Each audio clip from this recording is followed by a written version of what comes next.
Welcome in, Dog Nation. It is a free-flowing weekend. There is no reason for you to feel angst, anxiety, or any sort of upset this week because the dogs did all the work necessary to give you a Christmas present. That Christmas present was a stress-free weekend of college football. So that's what we're going to be looking at this week. Now, before we actually get to that, though, there are a couple of different things, a little house cleaning that I want to take care of. We're going to talk about National Signing Day. We're going to talk about exactly what the Dogs are doing in the transfer portal. And then we're going to take a look at all of these college football games that are coming up this weekend in the first round of the first ever college football playoffs. So there you have it. That's what we're going to be doing on this week's edition of the How About That Dogs Cast. So let's just start at the beginning.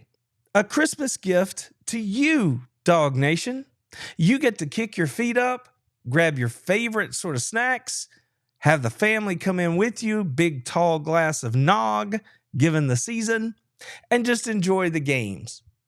But as relaxing as this weekend might be for us, what was not relaxing was the stretch that happened earlier this month, where the Dogs were getting ready to play the Texas Longhorns in the SEC championship game. The college football playoff had not yet been sorted. And then, oh, by the way, a couple of days later, you have National Signing Day. And then right on the heels of that, you have the transfer portal opening up. And so much stuff was going on all at the same time. There was just no way that we could address it all as fast as it was happening. So tonight, what I want to do is set back in, reset the stage, and take a look at some of these things we didn't get to talk about before. And of course, the first thing is that our Dogs went out there and handled business in that SEC championship game. 22-19, handed the Texas Longhorns their second loss of the season, and put that crown right back where it is supposed to be. They did that on the heels largely of the performance from Gunnar Stockton, who had to step in because Carson Beck had gotten injured in the game, couldn't finish it out. The Dogs were down, and in the second half, all Gunnar did was bring them right back, get that championship, and set us up so that we can enjoy this week of college football. And of course, we're looking ahead to the Sugar Bowl. The thing is, we don't know who we're going to play. We're kicked back, just watching everything play itself out, and we don't know who's on the other side. Now, it's either going to be Notre Dame or Indiana. I have my thoughts on that. We're going to get into that a little bit later. But the good news is we don't have a high-stress weekend. We can just enjoy college football, which is something that's kind of rare to do unless your team has put you in the position to do so. So thank you, Georgia Bulldogs, for that early Christmas present. I'm looking forward to the games. But one thing that's already happened that I wanted to spend a little bit of time talking about tonight was National Signing Day. Now, the thing about Kirby Smart and the Georgia Bulldogs is that we have come to expect that there is going to be a great deal of attention paid to high school recruiting inside the Georgia football program. If you are not a top flight recruiter, you are not going to cut it on Kirby Smart's staff. We know this because every hire he has ever made at the University of Georgia, the recruiting piece has been a huge part of that decision-making process. So when you look at what the Dogs did again this year, I can get the drama out of the way in case you're living under a rock. They turned in yet another top 5 recruiting class. There was a chance that it could have wound up at number 1, but people make the choices they make for the reasons they make them. And the Dogs, that's fine. They just keep rolling right along. According to one rating system, the Dogs finished with the number 3 class. According to others, with the number 4 class. It doesn't matter. The bottom line is the Dogs went out and filled spaces of need, positions of need in this high school recruiting class because they know who and what they are. So once they get them on campus, then they can begin to develop them and get them ready to play next year. Because do not be surprised. In this era of college football that we are in now with the NIL helping people make decisions, and with transfer portal being a thing where people can come and go pretty much as they please right now, you are going to have to play young players. And that shouldn't come as a surprise to any of us. Look at this year. Georgia has 3 freshman All-American, if I counted right. That was announced earlier this week. Georgia plays their freshmen. If you are good enough, you are old enough. That's what they live by. And they're going to do everything that they can do to get you ready to play if you come in. Now, part of that process, since we are here in bowl week, bowl season, is they have this idea of an early enrollee. And most of Georgia's class, with the exception of just a handful, you could count them on one hand, are all going to be early enrollees at the University of Georgia, and most of that group are going to be participating in bowl practices with the team.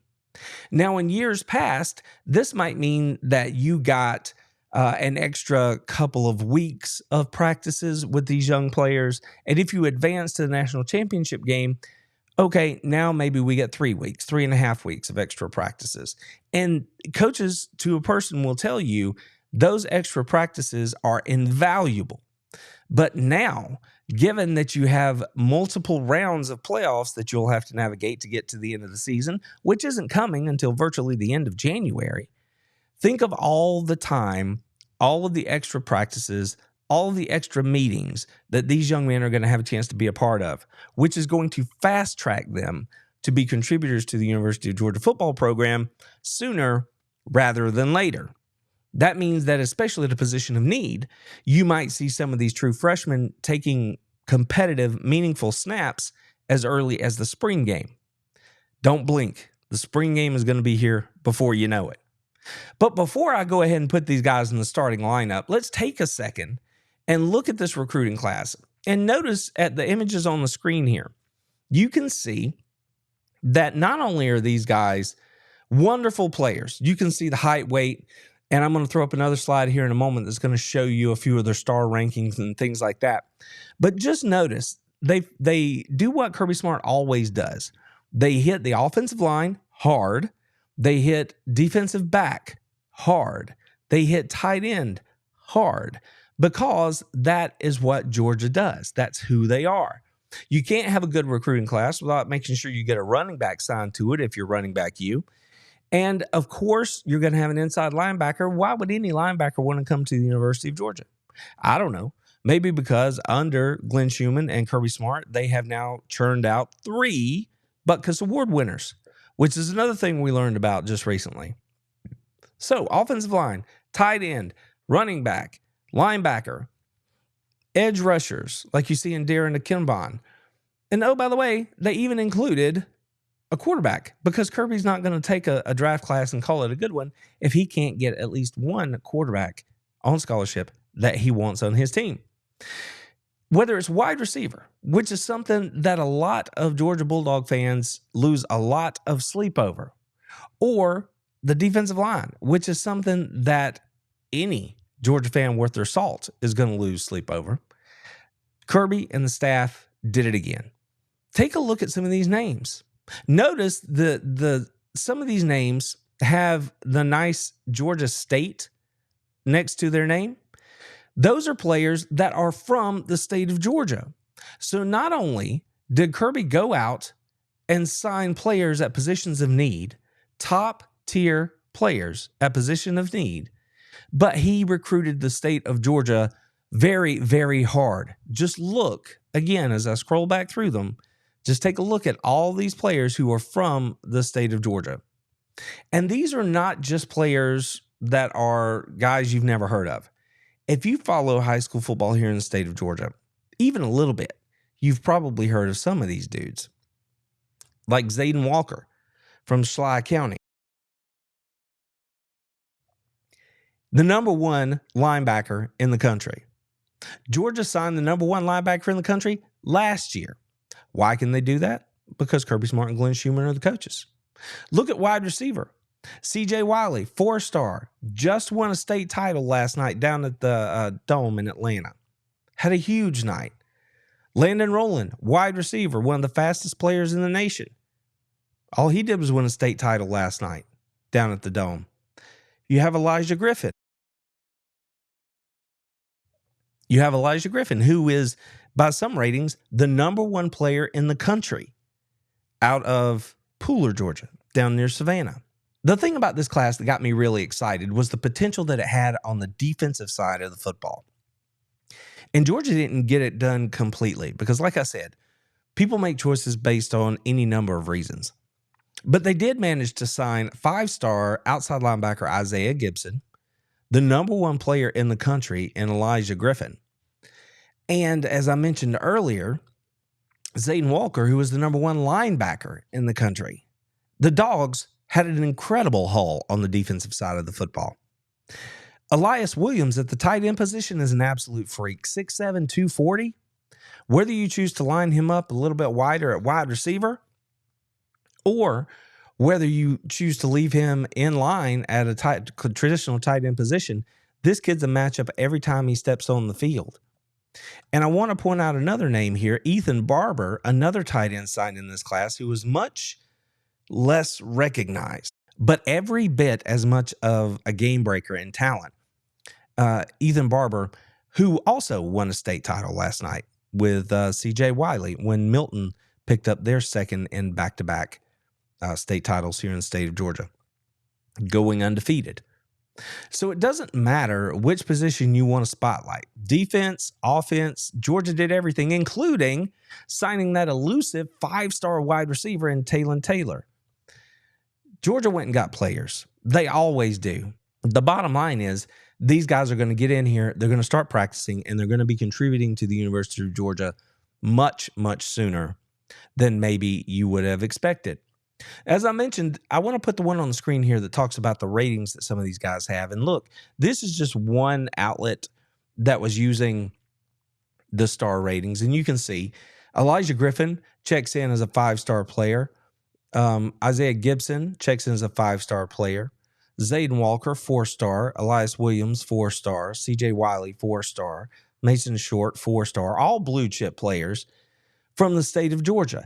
That is 6 players out of the top 10 players in the state decided to stay home and play for the red and black. I am old enough to remember when Dog Nation wanted to run Mark Richt out of town on a rail, and even a few rumors about Kirby Smart for the same reason, which was they weren't recruiting the state of Georgia. They weren't keeping the best players in the state home. Now, there are some players you're just never going to keep home. Some players who just want to get away from home, go do their own thing, that's fine. But if you have an opportunity to have them listen to your pitch and keep them home, and they are truly difference makers, then you need to keep them in state. That's what Kirby Smart and this staff has managed to do with this 2025 class. It is an incredible signing class. It could have been better. It always could be.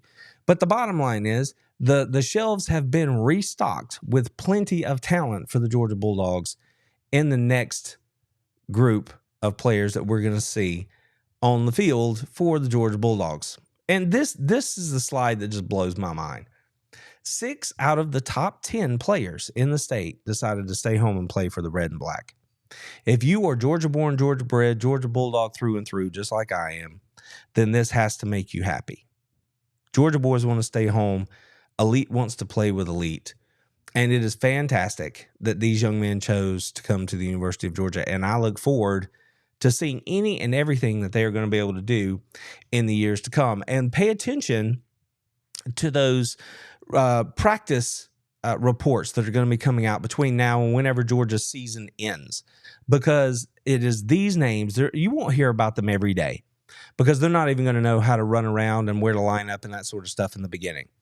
But especially once the season's over and you start hearing people talk about these practice reports and who's flashing and who's showing something really early, it'll be interesting to see how many of these young players' names show up in those early practice reports as the Dogs continue to make their way through what we hope is a long run here in the college football playoff. So the other thing that I wanted us to talk about that you can't ignore because it's everywhere. It seems you cannot get away from it. And that would be the transfer portal. From where I'm sitting, it really seems like a lot of Georgia Bulldog fans are suffering through a major dose of FOMO right now. The fear of missing out. If you are on social media at all and you follow anything at all that has to do with recruiting, this is a very busy time of year because if you are like me and you set your phones up for alerts and things like that to come through from certain reporters and things like that, my phone is blowing up with notifications about who's transferring where. And the bottom line is every one of these players is getting an announcement of some sort when they enter the portal. So I have notifications going crazy on my phone. But none of them seem to be tied to the University of Georgia. And for a lot of people, that is just completely unsettling. And it's that fear of missing out. They're like everybody else seems to be out there shopping, if you will, out there getting the newer, better thing. Because let's face it, that's what we have here in America right now is an attention span that's about that long. We have to have it right now. We can't wait for anything else. That seems to be the prevailing notion. And everybody wants to get in the portal, oftentimes with no clue where they're going to go. Everybody thinks the grass is greener. The one thing we know about Kirby Smart and the transfer portal is that it is not a place Georgia is going to live. It is not what they believe in, nor should it be. Georgia should not be in the portal trying to pull in basketfuls of recruits.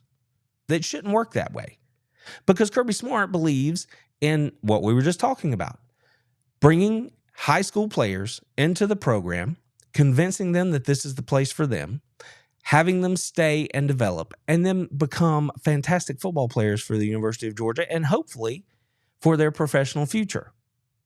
That's the philosophy. You keep it in-house. You get them bought in. Everybody's pulling in the same direction.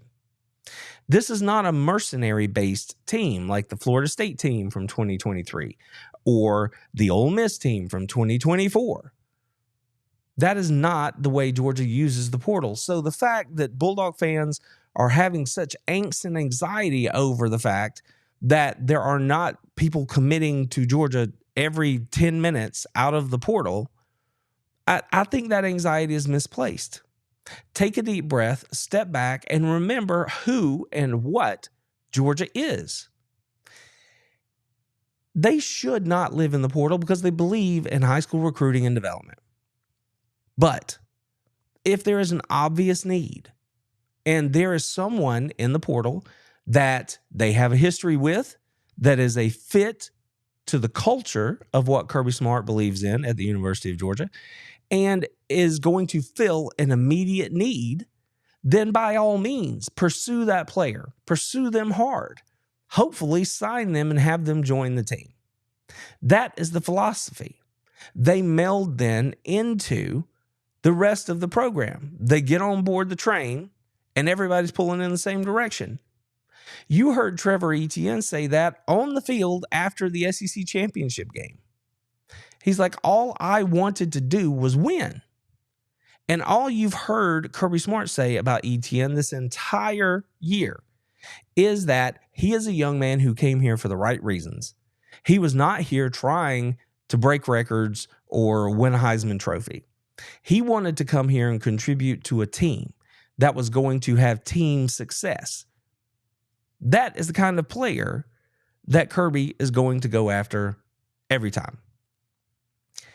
With that said, all of this falls under the larger umbrella of roster management. And for my money, there is no head coach, CEO, in college football that does a better job of handling roster management than Kirby Smart. Again, the track record makes me right here. It's not anything that I know above and beyond public knowledge. It's just simply he has stated the philosophy, they have executed the philosophy, and then they have gone out and won national championships utilizing that philosophy. And they are in the hunt for it again this year. That is why Georgia Bulldog fans should take a deep breath and understand what the portal is, what it's not, and how this coaching staff is going to use it. Truth be told, if you saw Georgia running into the portal and trying to bring in 15, 20 players every season, you should be concerned because that means they have failed. They have missed on their high school evaluations.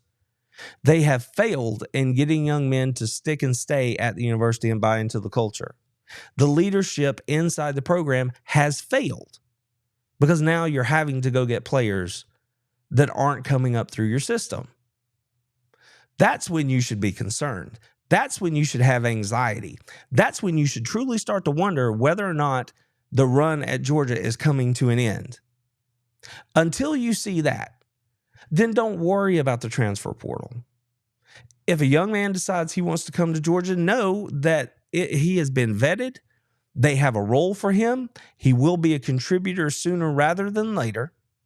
And hopefully, he will enjoy his time in Athens and leave with multiple championships, conference and national. Unless I see hard news that somebody is being pursued at the university or by the University of Georgia, I'm just not really going to worry about it. Now, there are names that pop into the portal that I, from my outsider's point of view, look at and go, Georgia seems to have a need at this position,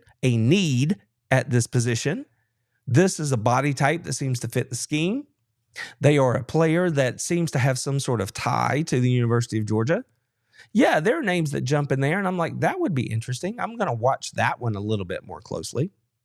But all of these hundreds of notifications that I'm getting every day are meaningless to me because these people are moving all over the place. And if you have a player in the portal that has been to 1, 2, 3 schools already, that player cannot play at the University of Georgia. So don't spend your time worrying about them choosing to not come here. And it doesn't matter what they're getting paid by somebody else or what the story is why they left their old school. If that's who a player is in the portal, I would bet you anything that I can see in front of me here that player could never see the field at the University of Georgia because the way Georgia does things is different. And that player has shown tendencies and characteristics that just don't seem to jive with what it takes to wear the red and black and the power G. So again, control your angst, take a deep breath, do not have anxiety about it. Trust in the process that the recruiting staff, Kirby Smart, and the other coaches on his staff, trust in it. They know what they're doing. And occasionally, we can get excited because I want all the best players we can possibly get. But I'm certainly not going to worry about players who, A, aren't good enough to play here and choose to go play somewhere else, or B, are already in the portal and I'm pretty doggone confident aren't good enough to come and play at the University of Georgia. I'm not going to worry about those. So I hope you will join me in that. Now, let's get to the topic of the week. That would be the college football playoff headed to the first round.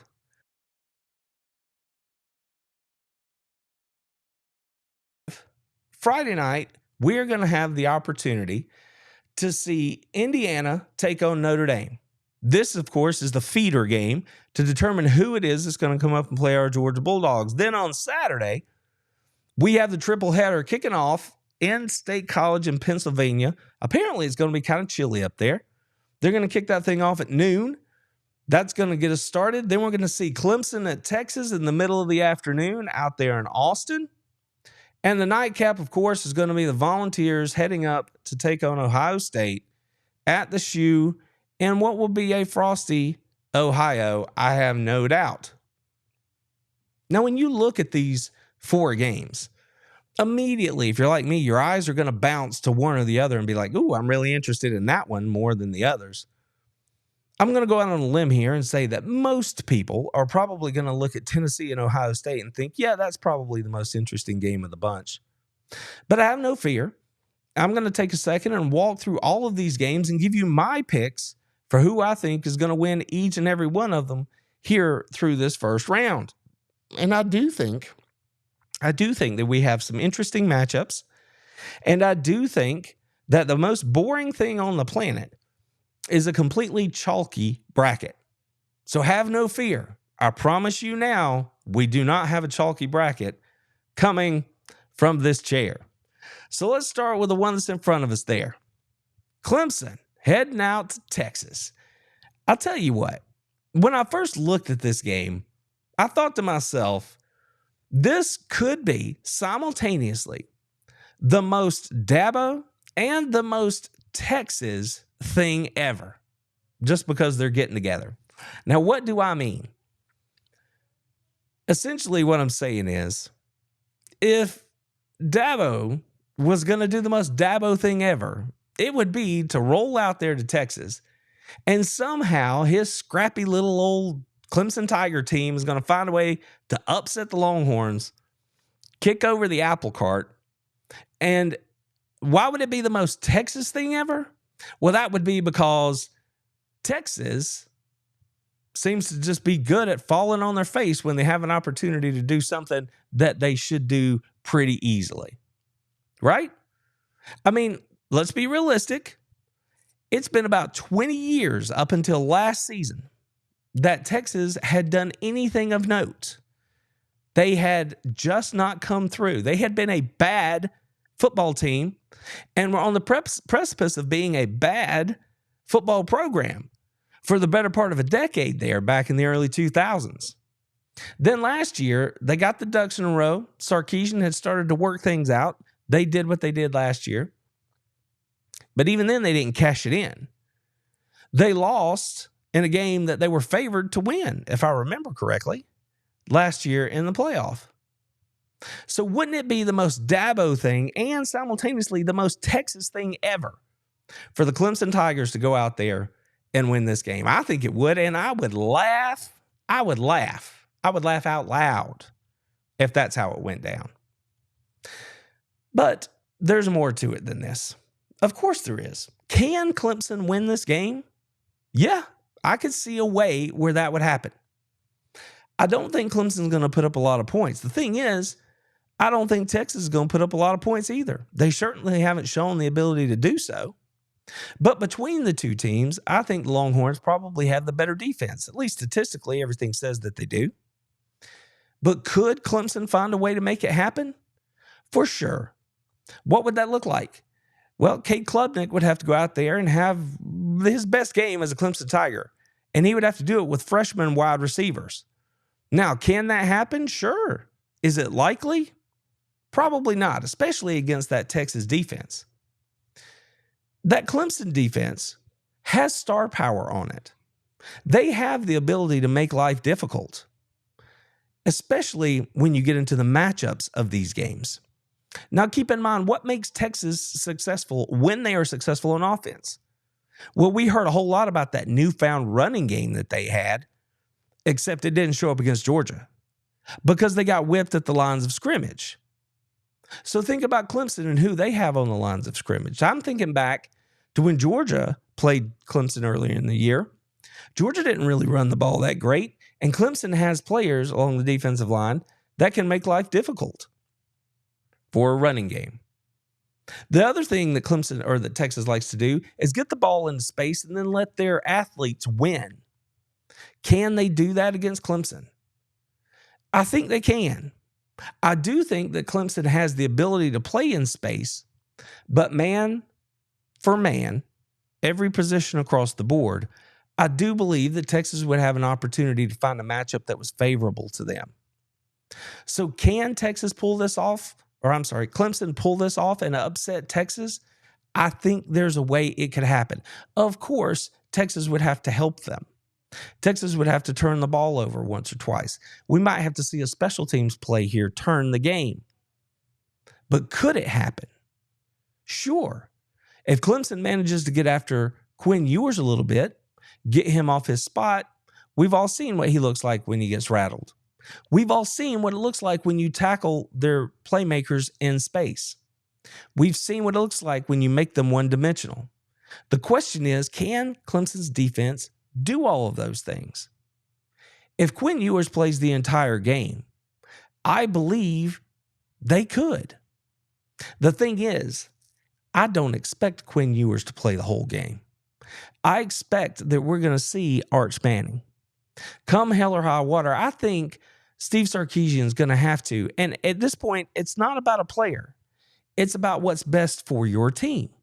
That's the coach's job, to put his players in the best position to succeed and to give his team as a whole the best opportunity to win. Sarkisian knows this. I think what we're going to see, even if it's just sprinkled in throughout the game, is going to be Arch Manning coming in to play snaps at quarterback for the Texas Longhorns. I truly don't think that should come as a surprise to anybody. And I think that Sarkisian learned his lesson against Georgia, that when the running game isn't there for you and you have to manufacture some semblance of a running game, the only option you have to get that done right now on your roster is from the quarterback position. That would be Arch Manning, certainly not Quinn Ewers. Will Texas turn the ball over? Will they help Clemson out? Can Clemson make them one-dimensional? These are all the things I'm going to be looking for. But I told you I was going to offer up picks, and here it is. I think Clemson can win this game, but I don't think they will. I think Texas is going to come having learned their lessons with a good game plan. I think they're going to use their players in space. I think we're going to see Arch Manning. And I think that very, very good Texas defense is going to do enough to slow down a Clemson offense that would have to play its very best game if they were going to win. I don't see that happening. I think Texas beats Clemson on Saturday. Let's take a look at the Ponies. They're headed out of Texas up to State University, Penn State University, State College, and the weather's going to be cold. We could see some snow. Now, I don't care about the weather. Honestly, I don't. I don't think it's going to be that big of a deal because both teams have to play in it. And if you make the weather the main thing, then you're not focused on the main thing. With that said, the one advantage that Penn State's going to have is that they are going to be used to what the weather has been all week. Whereas you're looking at SMU rolling up there, they're not going to have that opportunity to have a practice or two ahead of the game in the weather. So when they get out there in it, it will be a little bit of a shock to the system at the beginning. But more than that, the weather's just part of the setting. I don't think that's going to determine the game in any way. But the thing about SMU, bottom line, I don't think they have seen a defense anything like what Penn State's going to have to offer them on Saturday. The other thing that I think is really going to hurt SMU in this game is the fact that they have had a tendency to turn the football over. And sometimes they've been able to overcome it because they are exciting and they are explosive. But the bottom line is you can't do that against quality teams and win. And you certainly can't do it on the road against quality teams and win. So I think the defense is going to be too much for SMU. I think SMU still hasn't figured out their turnover issues. And I have to wonder, will this stage be just a little bit too big for SMU? I know that they just played in the ACC championship game and they represented themselves well, especially in that second half. But that's the point.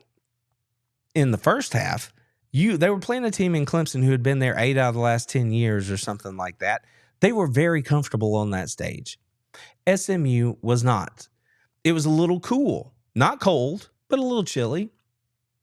And SMU got jumped on early. And I thought the thing was over.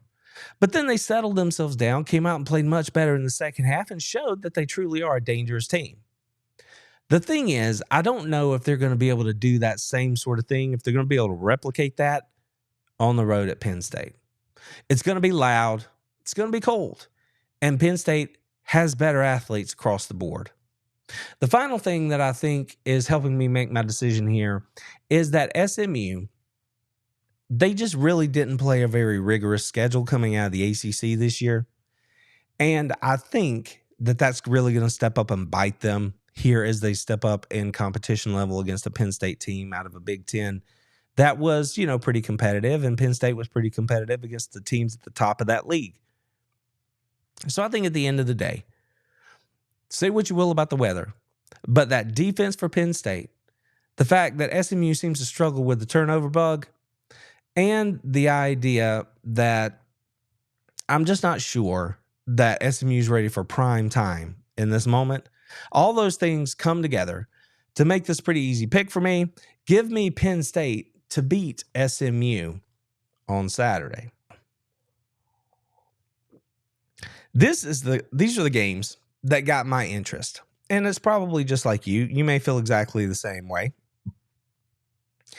But the one happening tomorrow night is the feeder game for our Dogs in the Sugar Bowl. The winner will make their way to take on Georgia down in New Orleans next week. That would be Indiana and Notre Dame. Now, this game, I think it's going to be a cool game to watch because for me, this is a colors game.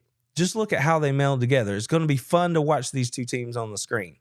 And they're going to have the primetime show Friday night, with the nation looking on. And everybody has questions about whether or not Indiana played anybody this year. Their schedule was not very good.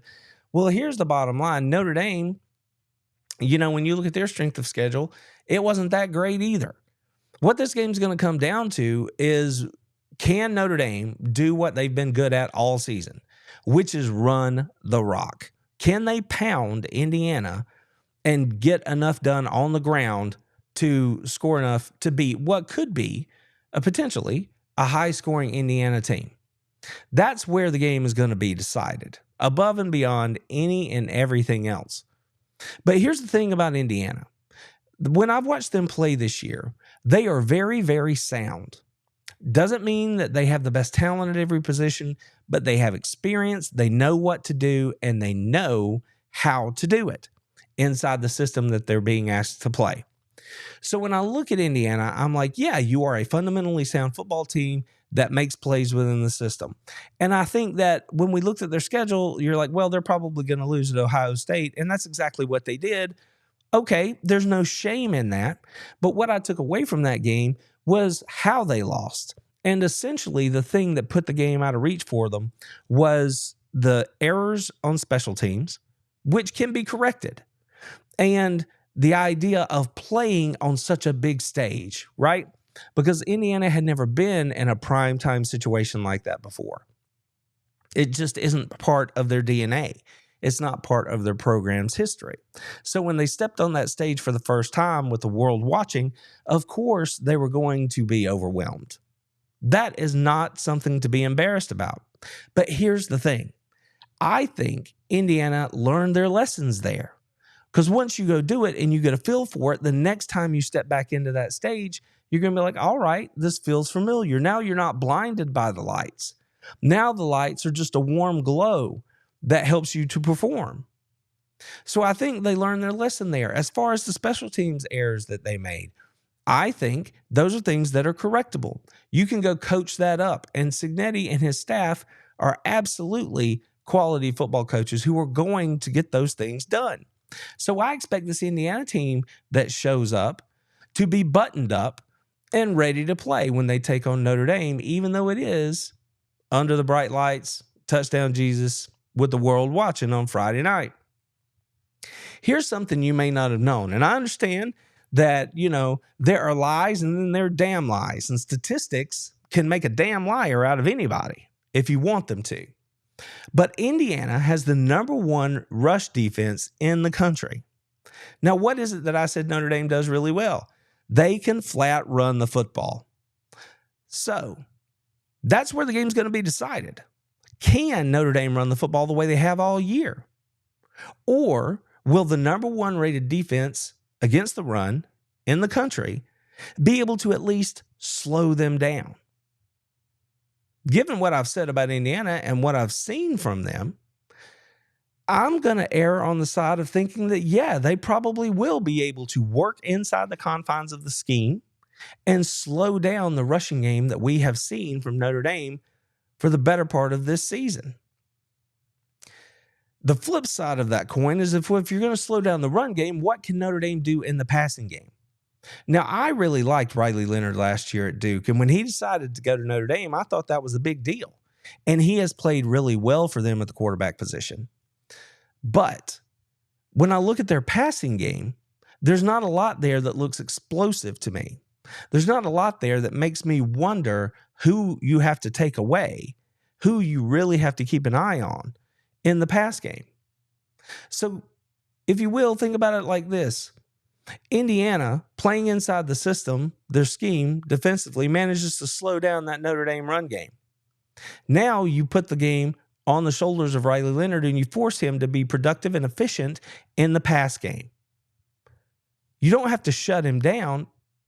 You don't have to blank him, but you have to make him try to beat you with his arm occasionally. If the defense plays sound, they contain a running quarterback when he does drop back to pass, and they force him to throw the ball down the field. I think Indiana can do a pretty good job of slowing down this Notre Dame offense. So if we turn it around and look at what Indiana can do offensively, it's like I said, the one thing that I know about Indiana is that they are efficient and that they know what they're doing, how to do it, and how to execute inside the game plan to be successful. I think that Indiana is going to have an opportunity to move the football against Notre Dame, given the scheme that they're going to run, the RPO pass game. They're going to run it just enough to keep you honest, and that the big guy that I'm really going to be paying attention to is Curtis Rourke, the quarterback for Indiana. Can he go out here and win this thing for Indiana? I see it coming together in such a way that that's exactly what I'm going to predict will happen.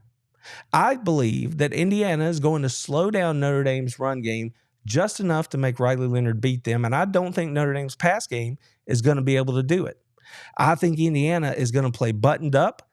I think that they are going to learn from their first experiences against Ohio State earlier this year on the big stage, and I think Indiana is going to do just enough to get this victory, pull the upset, and beat Notre Dame, and then move ahead to face my Georgia Bulldogs in the Sugar Bowl next week.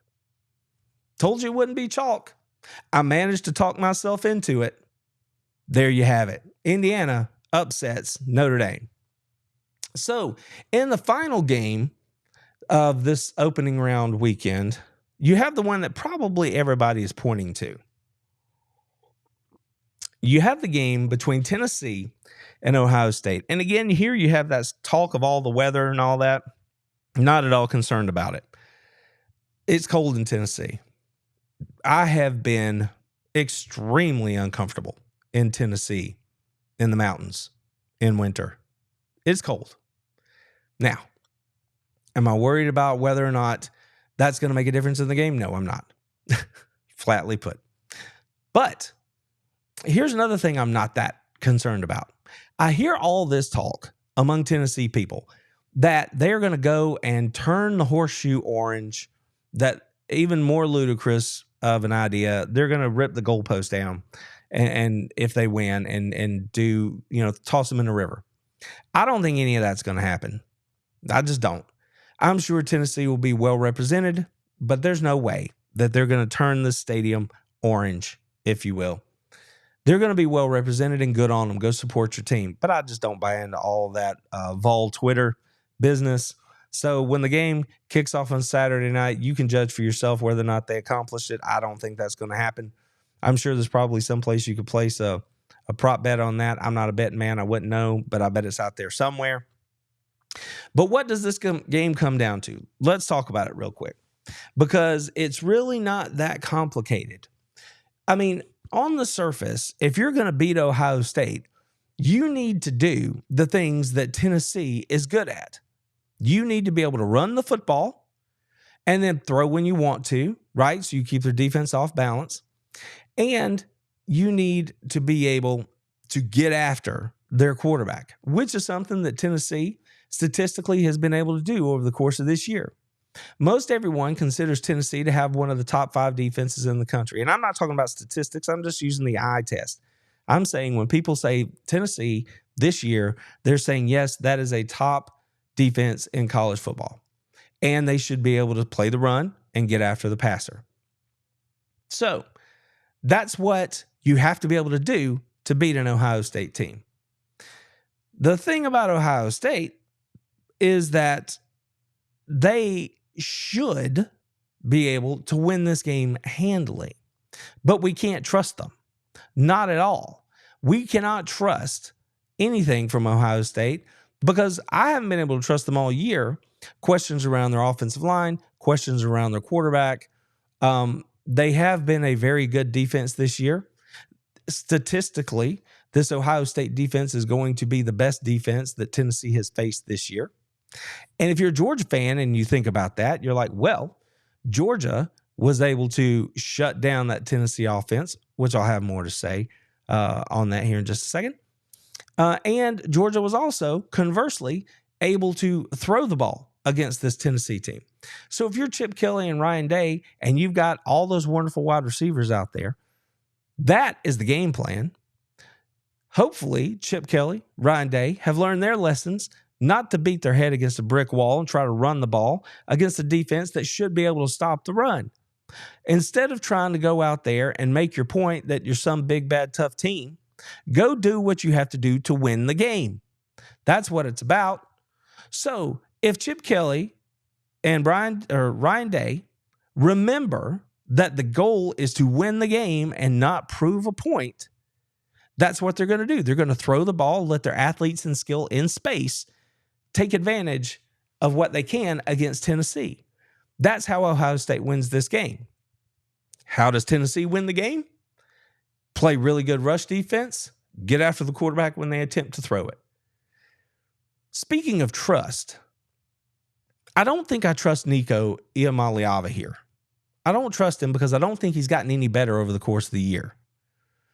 I don't trust him because the throws that he's been missing all year, I don't expect that I'm going to see him on the road in cold weather, admittedly, step up under the brightest lights he's ever played under and start making all of these throws against what is statistically the best defense he will have faced all season.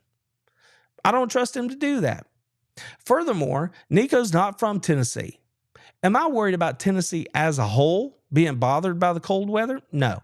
Am I worried about a Polynesian kid having to go out there and play in cold weather? Maybe just a little bit.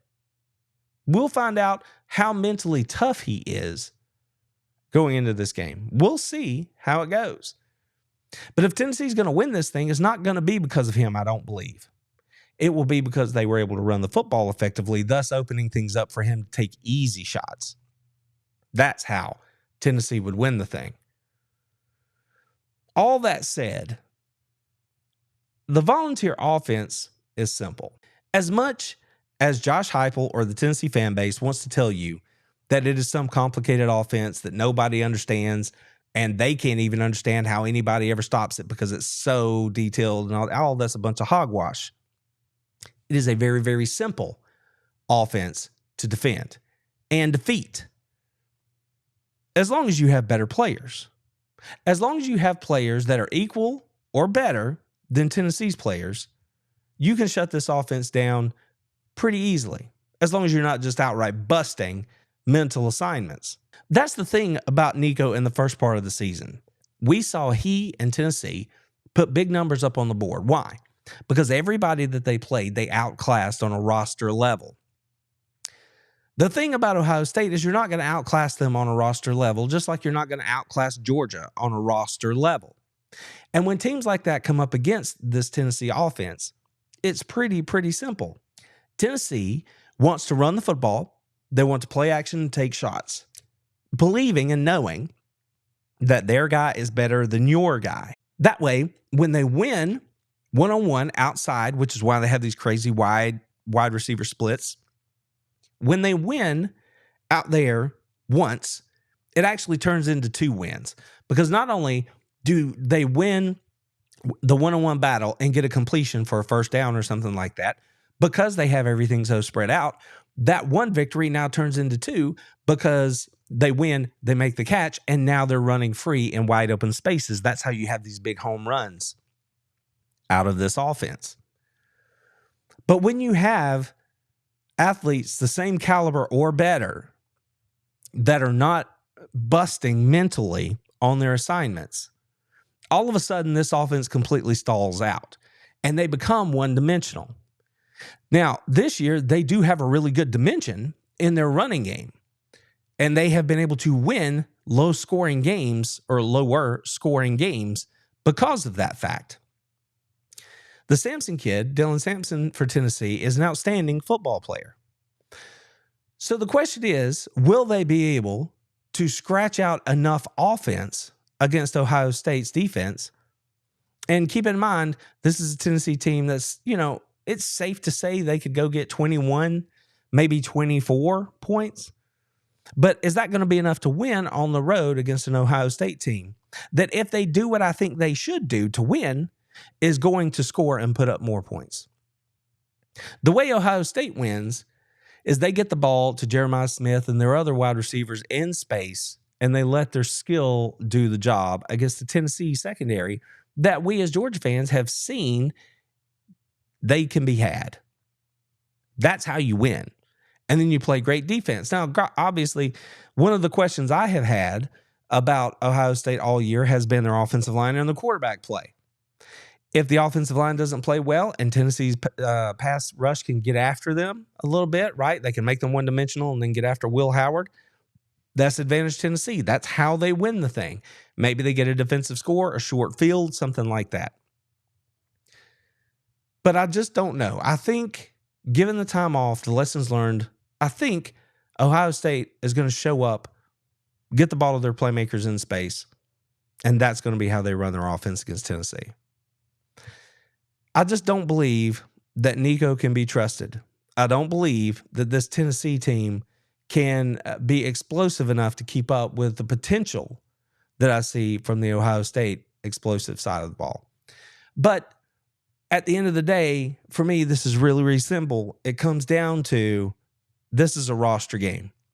Ohio State's roster is clearly as good and, in my opinion, way better than Tennessee's roster, and they have athletes that match up. They're going to look a lot like what Tennessee saw when they looked at the Georgia defense. That Tennessee might hit them for a play here or there, but over the course of the game, I believe the Ohio State defense is going to do enough to shut them down. The offense is going to be effective enough with their playmakers to make enough plays to win the game. So there you have it. Ohio State beats Tennessee on Saturday night to advance to play Oregon in the second round of the playoffs. Those are my predictions for round one in the initial college football playoff 12-team edition. Everything is in front of us this week as Georgia Bulldog fans and college football fans as a whole. Especially as Georgia Bulldog fans, we don't have to stress or worry about any of this. Whether it's Indiana, whether it's Notre Dame that comes out of that game and advances to play our Georgia Bulldogs next week, I think Georgia's going to have the upper hand in that game regardless. But I do think that Indiana has an opportunity to pull the upset this week and shake things up just a little bit. And I explained to you how. As far as the other games are concerned, they're going to be fun to watch. I do think that Ohio State, Tennessee, it could be the most intriguing of the bunch. I don't trust James Franklin completely, but I think I trust him enough this week. And the same goes for the Texas Longhorns and Sarkisian. I think that Dabo is going to be a little bit too starstruck about getting to meet Matthew McConaughey, and the Clemson Tigers just aren't going to be able to rustle up enough to get the job done out there in Texas. So I think the Longhorns advance. And I'm looking forward to enjoying these games across the board. I certainly hope that you are too. And remember to keep it stress-free if you're a Georgia Bulldog fan, because our stress is coming down the road. This week, we just get to enjoy the games. So I hope you will, because I'm certainly going to try to. Until next time, y'all take care of yourselves, each other, your families, take care of your friends. And go Dogs! Told them, how about them fucking dogs? That's what I told them.